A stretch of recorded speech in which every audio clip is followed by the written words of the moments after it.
Welcome. Oh, hello, everybody. Welcome to Support Corner with Ghada and Zara Kay.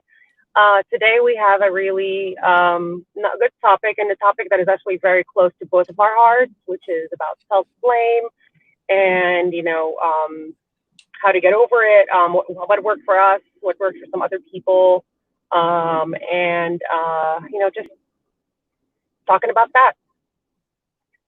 So, Zara, I'm gonna let you start and talk about like what you think about self-blame, how it has affected you, how you're able to, move on after it, all of that good. Yeah, I mean, I'll guess I'll define what self-blame is in my view, um, and then I don't know if you'll see it the same way because I feel like there's a lot of I'm hoping it's the same definition, but basically I see it as a lot of self negative criticism of yourself. I don't even think you go into the mode of actually criticizing what you've done or dismantling it or understanding or applying any rationality, but the first thing you do is blame yourself. And I think to me that stems a lot from the way we're raised, how we're raised, because we have to, especially with women, than it is with men. Um, there are certain rules and mostly honor-based rules that you have to follow. And if you don't, it's your fault. There's a lot of victim blaming happening, especially with hijab, but also with other girls. If you're not in line, you're wrong. You're going to go to hellfire. Um, and you've disappointed your parents. I think women tend to have that a lot more than men do, just in terms of their expectations as well, what is expected of them. And I think this might be a little more common in Eastern society than Western societies because there is no sense of individualism or accountability given to a lot of us who grew up in conservative environments. And I know it's like accountability and self-blame are kind of connected, but it's a lot of like spoon feeding that you're wrong versus do you think you're wrong? Do you think you could have done better? There's always like your parents or the community around you that are ready to point fingers at you versus even try to understand your view.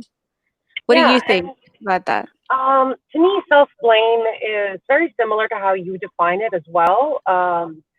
It's the way I look at it is that instead of trying to figure out the main reason behind all of this, why this is happening, that you're all of it is going in, all the Yeah. blame is going in.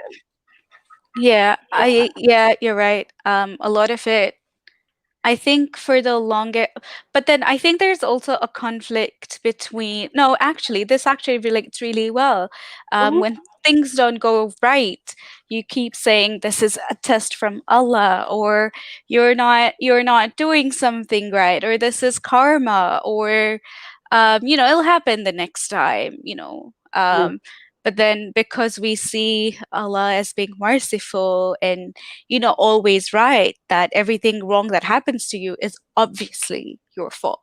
Yeah. I mean, it's one of those things like just as an example for from my life when I was diagnosed with a skin cancer on my face.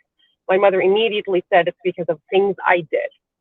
I mean, it could be I was out in the sun. It could have been just a mutation, or it could be an actual, um, could be an actual, disease that was caused by, medicine, biology.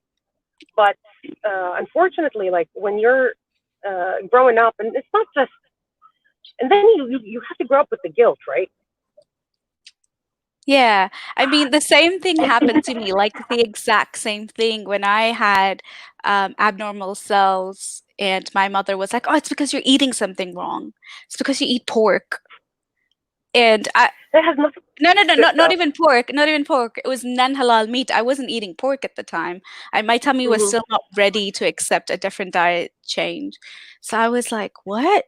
Like, how are they related? For a while, I actually thought that was true because, maybe God is punishing me because I was still kind of Muslim, but I wasn't eating halal. But obviously, after I left it, I'm like, really? Why don't you blame the same God that gave it to me or that has put me in this situation? But apparently, Hmm. He is merciful, so that never really happens. But a lot of this, when you grow up, it just turns into deeper problems and a lot of emotional insecurity and projection as well, Especially where, if it starts at a young age, because yeah, um, you'll learn from a young age that everything you do has consequences, which is true. I mean, things you do have consequences, but things that happen to you are usually also, because you did something. It's a consequence of something else that you did. But yeah, that's not necessarily the reason. I mean, okay, fine, you're not taking precautions and you decide to go on a bike ride up a hill and you fall and you hurt yourself. That's mainly because you weren't wearing, for example, a helmet or knee yeah. pads or whatever. But how on earth is getting sick or having something bad happen to you, losing a loved Or one, being losing born a with job? defection. Yeah, that's not. And it's also, I've noticed that the way how toxic it is that they always say that this is, they tell the mother, for example, of the child that has some kind of deformity, is that she's the reason, like something happened, and this is her punishment, for example, or this is what God is trying to test her, and that's never, that's extremely toxic in my opinion. Yeah, it is quite toxic, especially like when you start compiling it one on top of the other, and you start, sorry, not compiling, but piling it one on top of the other. And I think that also leads to a lot of other mental health issues in feeling worthless, um, and not discounting depression being a chemical reaction at all, but being around that toxicity is also a contribution to how we lead our daily lives and Hmm. how we treat others as well. And it also Um, exacerbates anxiety disorders because now you're so afraid of doing anything wrong. And if anything happens, you automatically think it's yourself and you obsess over it. And then it causes so much more anxiety, which is not yeah, is not I helpful. mean, when you said that, the whole anxiety bit where you start blaming yourself, I can relate to it with a lot of, with some very recent examples as well, where, Hmm. for instance, we have the mental health program at Faithless Hijabi, Hmm. and I asked That somebody I'm to so help happy you me. did that. Oh, I'm so glad. Um, so with the Faithless Hijabi mental health program, I just asked somebody for a bit of help, and I'm like, hey, you're eligible for the program. So, we have limited funding, but you can go for it. Like, only because you're helping with it does not mean that you're not eligible for the program. And we're happy to pay for as much as we can. And I think they felt like, no, no, no, this is for other people who need it more. And like, to me, I'm like, I don't think you get to decide who needs it more, but you need to put yourself first. That is And we important. have, exactly, and we have the funding and we'll find the funding and we'll try as much as we can. And I think there was a part of me that just went like, stop. I'm like, am I pushing you into this? Because that's not my intention. I just need you to know. And like, I'm really sorry if I've done that. I don't mean to sway your decision. And I'm over apologetic about it. So anything that happens, even in my current relationship where I'm like, oh, am I being manipulative right now? Or am I like, for me asking what we should eat for dinner, is that me being selfish or is that me imposing it versus me just expressing my needs and wants? And a For lot of, me, yeah, go on. no, no, no. For me, it's, my boyfriend has noticed this very, very much in our relationship, is that I automatically like go in. So for me, because of the way I grew up, everything is on their face. My parents, if they were angry at me, or not just my parents, adults in general, you can tell whether or not they're angry at you or upset with you because of the way they're looking. And now, and it's usually you Yeah. almost always think it's you because you did something wrong. So now, whenever I see, my boyfriend uh, looking down, I almost always think it's my fault, even though I probably didn't see him that day and I'm not the reason. Yeah. could be absolutely anything. There is, and I said that to him, and I probably should be able to say that to myself as well. But you know, I'm not, I'm not the middle of the world does not revolve around me, and Yeah. the world also does not revolve around you. So not everybody is blaming you for the things that you think, uh, you're to blame for. Yeah. And I think there is also like you can conflate self-awareness with self-blame. I Yes, think that's a lot completely of different. I think people need to realize that self-awareness is very different from self-blame. Being aware about your actions and how they impact others or how they impact you is very different from saying, I am the reason for this and this is all my fault, and applying no rationality to why it is your fault, or also just finding the common denominator that makes it your fault versus looking at the whole picture. So, like, let's say I missed my train today. And I'm like, oh my God, it's my fault if I had left the house a little earlier. If I had gotten my rain boots, if I had gotten the right umbrella, or if I didn't have to top up my ticket, versus, hey, I couldn't have left the house earlier because I had to finish washing or something, or like actually rational. And I'm like, maybe the next time I should be prepared and put stuff in my bag and improve on it versus just manifest in that area and that space that only gets into negativity. Um, and I've found a lot of ex-Muslims, especially when they're newly out and they're still scared of hellfire. We've talked about Mm-hmm. this before. But also, like, after they're out and they're just assessing how their lives evidently have taken a very sad turn with ostracism, shunning, losing your identity, everything that is meant to be normal for somebody else is going through that. They turn to they turn to, like, not even look inwards, they turn to just take it all inwards, not just explore and go like, why am I feeling this way? But they're Mm-hmm. like, maybe God's punishing me, maybe it's because I didn't listen to my mom, because I was always told as a kid that, never say no to your mom, always listen to her. And I was in that mindset for so long, and I'm like, but I really want to go out for a walk, or I really want to see my friend. Why are you stopping this? There was no rationality. And Mm-hmm. that if I went out and I tripped on that road, or if I lost something and I'm like, oh my God, this is my mom telling me that I should always listen to her because she's always right and I can never be right. Mm-hmm.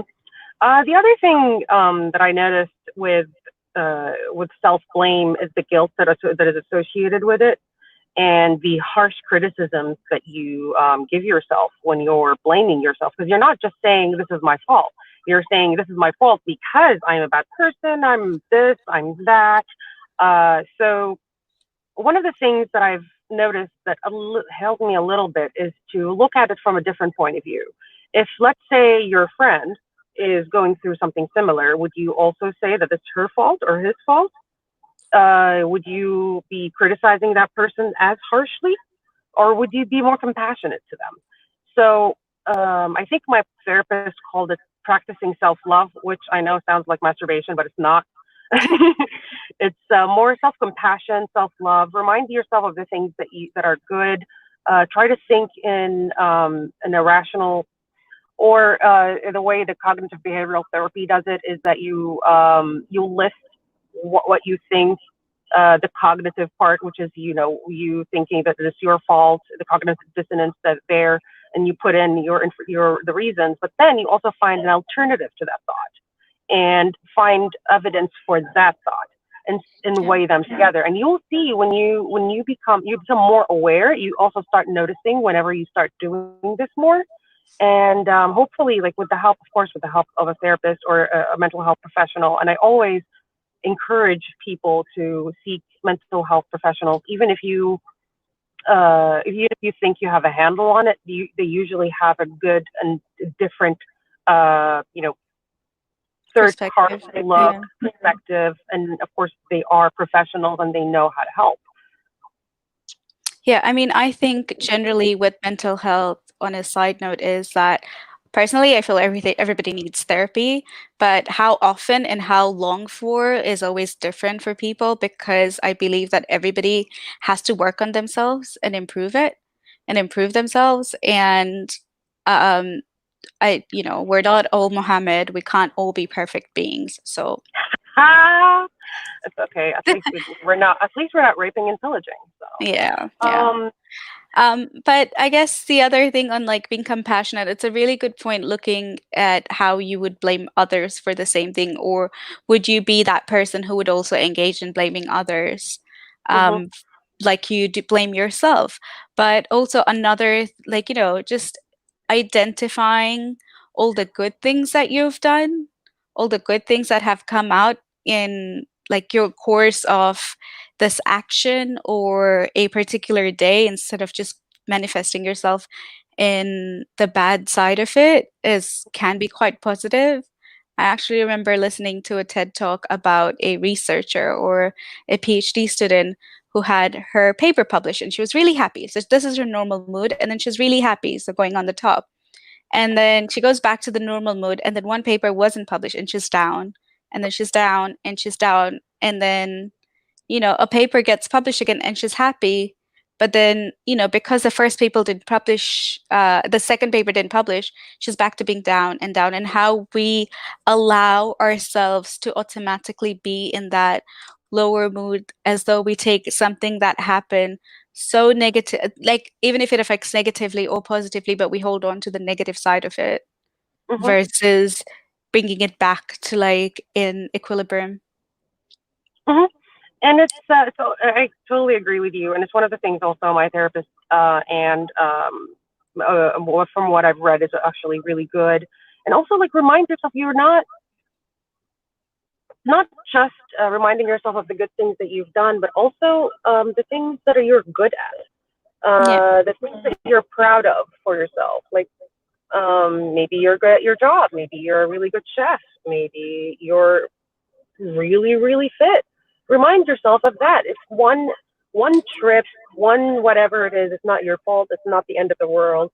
And one of the things I remember, when you're in that situation, you tend to exacerbate anything that is small. Like maybe you accidentally tripped and fell, and Hmm. then you remember, at least in my case, when I was small, when I was younger, and I lived with my family, when I tripped, I was always called, "What are you, like stupid? Are you blind? You couldn't see that?" And then now I still do that to myself. If I trip, for example, I'm like, "God damn it, I couldn't even see that. I'm blind." But Yeah. but it's the thing is like this happens to absolutely everybody. Everybody trips and falls, so Yeah. that's you're not blind. Yeah. And just because somebody else told you, insulted you or made you feel like this is your fault, that does not mean that they were right, even if they were an adult or your parents, because they're not always right. Yeah, and I also think like in any relationship, be it intimate or outside, if we like the practice, I say the practice, but the practice of self-blame also leads to lower self-esteem, where you could also give ammo to somebody who can potentially be abusive to continue being abusive to you. Hmm. Um, so if you're already self-blaming yourself, what do you actually think somebody who can be evil or bad to you for that moment won't take advantage of that to absolve themselves of their behavior? And they could also be gaslighting you for it. They could also be abusive to you by blaming you for it versus their actions. I think Yeah. it's I think we find I think there's a fine line between not taking responsibility and blaming others and then blaming yourself. I think there's a fair middle ground that you can um, find yourself to have more balance Hmm. without other people bringing you back. Um, and I guess the one strategy I would recommend is to always step back from that situation at the moment. If you need to blame somebody, I would recommend actually like think about it, cool down, think about it, see if the negative emotions that came out of the situation are worth the traumatized feelings that you will be igniting by blaming yourself or blaming Hmm. somebody else. Hmm. Um, that's why I said self-awareness is important because we can always use that. But blame doesn't do anything constructive. Not. Yeah, Unfortunately, it doesn't. And we're not trying to victim blame or anything. We're just trying to, give what we have gone through. It's just our our experience in this. And unfortunately, it's really good to remember that the people that have called you names, that have gotten you to the point where you are thinking of blaming yourself and hating yourself and be feeling all of this guilt, those people, just like you said, they were most probably gaslighting you. They were most probably abusive. yeah, Just as an example, like, when I was younger, when I fell and my parents would call me stupid and blind and whatever, I was a child. I was hurt. yeah. The normal reaction would have been, oh, are you hurt? Not, are you stupid? Are you blind? Yeah, I think I got that too. I never saw it in an abusive way because I was actually really clumsy. I think I Me too. actually took being I think I actually took being clumsy as being cute, and I was like, oh well. But, and then like I'd have bruises on my leg or anything, Oh, and I'm like, oh yeah, well that girl, happened. same. My legs look like as if I'm been, abused consistently because I am clumsy. But the thing is, it's okay to be clumsy too. It's just Yeah, your character. Doesn't mean you're yeah, stupid. Doesn't mean you're blind. yeah. Clumsy does not necessarily have to be something negative. It's just it happens. It happens, and I think like there are other strategies to help you be less clumsy and be more, I guess, more hinged. But I think they come at a different time as well. Sometimes we're just in a rush, and sometimes everybody in a rush is going to be clumsy and erratic. And then sometimes it's just that you're not used to doing things the way other people expect you to do. So you start, blaming yourself for not being good enough and clumsy. For instance, I used to work in a bar and I've never worked in hospitality. So for me to manage so many drinks was like I would spill them around anyway. And nobody really cared because it was a bar. But I Yeah. can imagine if it was a formal restaurant, I'd probably don't not do that well because I was like really scared holding the tray. But it's also experience. I didn't know how to do it, and then you eventually get better at it. And that also means walking. So even if you trip on a flat road, some people just are better at it, and that means that you can learn because I've done that many times. Oh yeah, me too. I'm just go like, oops, nobody Just saw happened that. yesterday. It happened at Happened my first yesterday. Five first people day saw it. orientation of uni. It was horrible, and I tripped over my abaya. Oh God. No, Like I was, I wish that there was something that I was tripping over. I just tripped, and it was yeah, like, oh, nothing happened. And then all and the five people, and they were, well, some of them were my employees. They all saw. no, they're like, I would just It's laugh, fun. and I'm like, fuck, that hurt. Me too. I don't care. It's, Yeah. I I thought we think would explore I wanted more. Sorry, go one on. more thing I wanted to say, and I hate to use Dr. Phil as an example, but I will use Dr. Phil as an example. In one of the shows that he was talking about, trying to accept things about yourself that are otherwise negative. Like, for example, Dr. Phil is bald, but he uses it as a symbol, like, and he takes it into his, you know, as his thing. Like, yeah, I'm Dr. Phil, and this is my bald head, and he made it like his thing. Of course, he had help, and whatever. But just as an example, you know what I'm saying? Acceptance. Hmm. I guess in terms of if we explore a little more in terms of self-blaming right after you've left religion, can we talk about the examples and how we got over them, or if we have, or something that keeps coming back for us? For me, I think I kept saying the word stupid a lot because my parents called me a stupid a lot Yeah, growing up, and and when I was growing up, just like you, I thought it was normal. I thought that everybody just was going through the same thing, that everybody's family was the same, and maybe it was, maybe it wasn't. I don't know. Maybe everybody around me was like that. yeah, In Eastern culture, it's just a little different. Unfortunately, I still struggle a little bit with that, but I can tell you how I was able to get over the part where I was that I felt like a bad person because I left Islam. not necessarily because of hellfire and that I'm afraid of hellfire. It's more that I felt like I was betraying my family, that I was hurting them.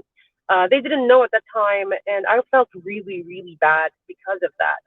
And what helped me is to remember that they can make their own choices, just like I made my choice. And you cannot change your parents. You cannot change the people that have these opinions about you and about the decisions that you make. And also, um, having a different opinion, even if it's completely contradictory to the people that are making you feel guilty, that does not mean that you're wrong or that they're wrong or that you're right or that they're right. It's just a difference in opinion. And that's totally fine. And that is kind of how religion is. It's a difference of opinion and belief. Until those beliefs start acting in bad behavior. But Yeah. I was actually going to talk about a parent's example where there were parts of me that when I was being assertive and asking for my rights, which are normal, like me going like, no, I don't want to wear the hijab and I'm sorry that that hurts you. Or Hmm. like me posting as an activist, even now, I feel so guilty being myself. Like, this is who I am. I don't want to wear the hijab. I want to be vocal and I can drink alcohol or I can drink or I can eat what I want. I'm not hurting anyone.